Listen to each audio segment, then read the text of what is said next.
All right, Jesse on Fire, welcome back to the channel. Lots to talk about, right? More human chess. You've got Francis, you've got the UFC, you've got lawsuits, you've got CAA, you've got all kinds of things going on. And there's a lot of rumors. I will explain the things that I know about what's going on, and I'll tell you what's going on, right? Because it's very interesting. I love this stuff. I'm sure the UFC hates it, and I bet you there's lots of people that hate it because they'd rather everything just run smoothly. And I don't want anything negative for anybody. But as an observer that's just kind of watching the show, it's interesting, because what you have here is you have an incredibly valuable asset in Francis Ngannou, and then you have look, I know that his manager specifically has been elevated to the top of this thing as if he's the only person involved. But what you actually have is you have an agent at CAA. That's what Markel really is. He's an agent at CAA. CAA is a direct competitor of Endeavor, who is UFC's parent company. Okay, you have two very successful organizations. You have a very, very valuable asset in the middle being pulled in both directions. Okay, that's what's really going on here.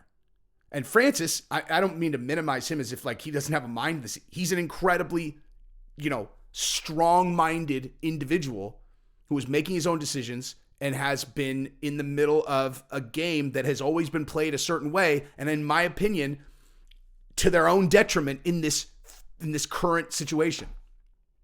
Okay? Now, again, I don't think there's any reason that I should have to reiterate this, but I look at the UFC as one of the success story of the century. It's my favorite sport ever. I love it.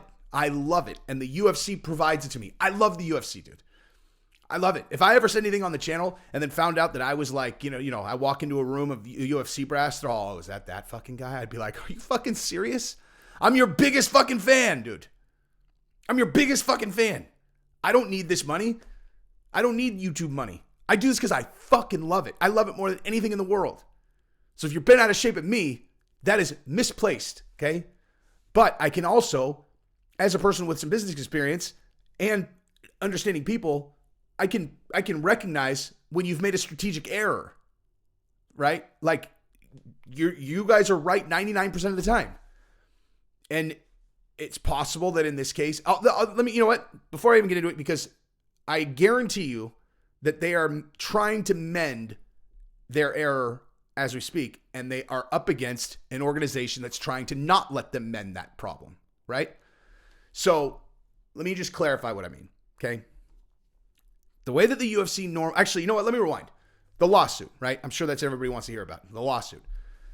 So the lawsuit is not against Francis. And I don't even know if the lawsuit is even filed. I actually don't know what the exact scenario is. But the implication is that they either have sued or intend to sue Francis's management because he had a conversation with Jake Paul's promoter, who is the former CFO at UFC, and I imagine former CFO at UFC, current Jake Paul, promotions owner, probably an enemy of the state at the UFC would be my guess, right? I would highly doubt that he's buddies with the UFC if he's a former executive who is now running a rival promotion, right? I don't know that to be fact, but I do know that it's the management that they're threatening to sue. Now, here's a funny story. Guess how they found out? Guess how Francis and his team found out? Okay, they got emailed. What time? What day? Okay, email came through at 6:30 p.m. on Saturday. So Saturday, the night of the fights, okay, main event starts at 7 p.m. Okay, like the main card, not so 6:30, a half an hour before the main card is starting. They're probably on their way, whatever. That's when the email comes through. It's we're going to be filing a lawsuit against you. It's brilliant. Okay, it's brilliant. It's a brilliant strategic play. It's exactly what I would have done. I mean, hey, so what time do you want to hit him with it? Be hit him with it in the balls 2 hours before Francis fights. How about that? Okay. Hit him right in the gut with it because they're still playing strong arm tactics at the time, right? This is the thing. Okay. You've got Francis in the middle and you have two ruthless entities on both sides, right? That's what everybody needs to understand. Okay. Now everybody smiles. Everybody is doing interviews. You got Markel and CAA over here. You got UFC, Dana and Hunter and, Shelby and all these guys over here, the UFC. and their smiles. They're charming. They're charismatic guys. All of them. They're ruthless, dude.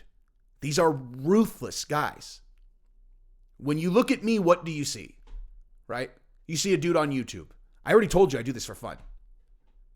You'd say, I mean, if you meet me in person, be like, oh, that's a charming guy. Right? You have no fucking idea what I'm capable of in this thing. Like in the business war,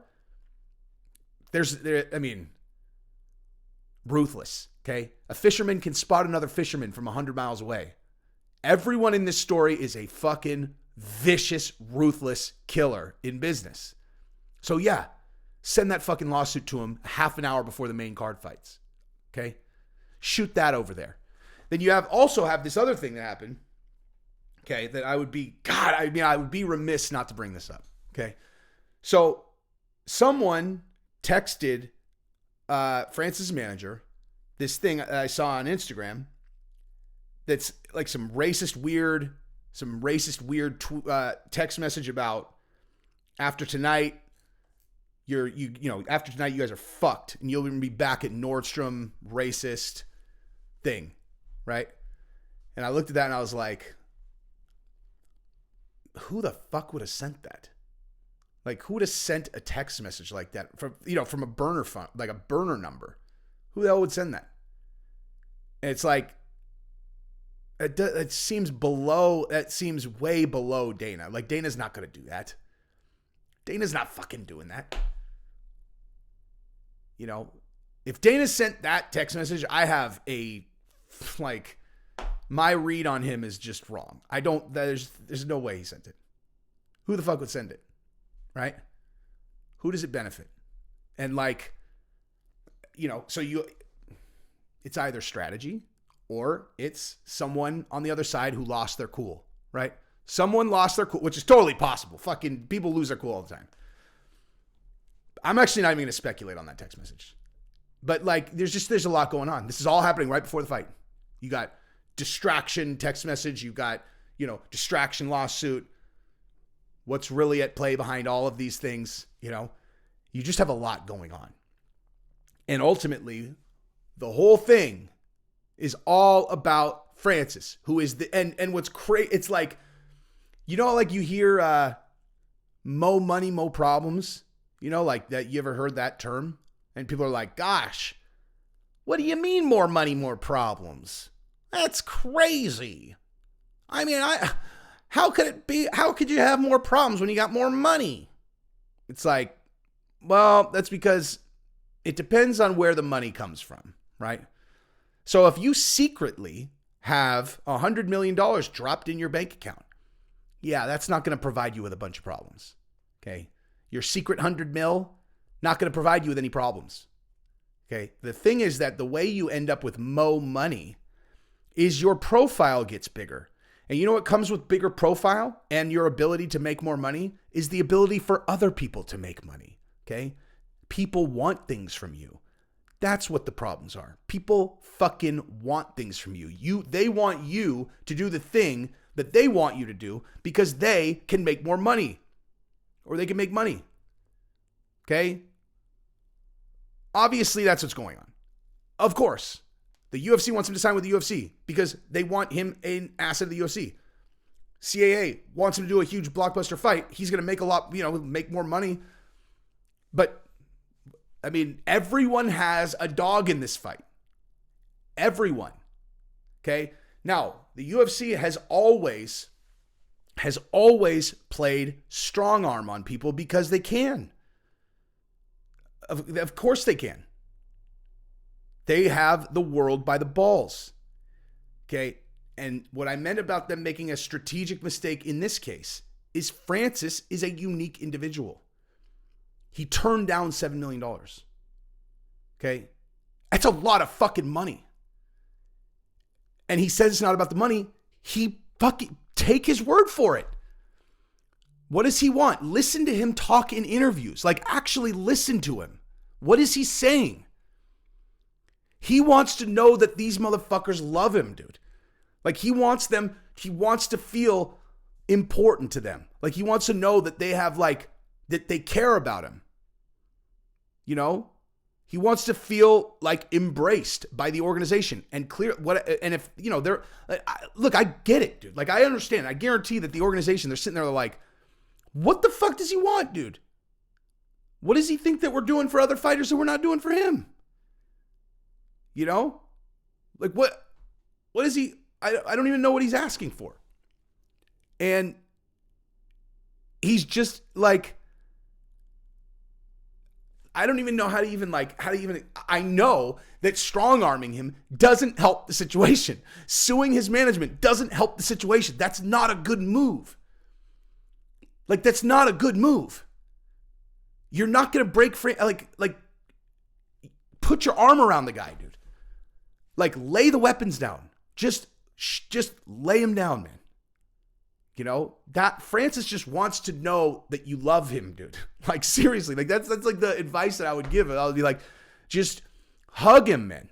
Like, just be like, great job. Here's your belt. Love you, dude. Like, big fan. I don't know where I don't know where our wires got crossed, but you're fucking awesome, dude. If I ever said anything negative about you, I fucking take it back, man. You're an inspiration. I want you on our team, dude. What do you need from me? What do you need from me to know that, like, you're a valued member of our team? We love you, dude. I mean, again, I'm not saying this is like an easy task. I don't know Francis personally. Maybe he's, I don't know. But I can tell you from watching the interviews, that's the angle now. Hug him, dude.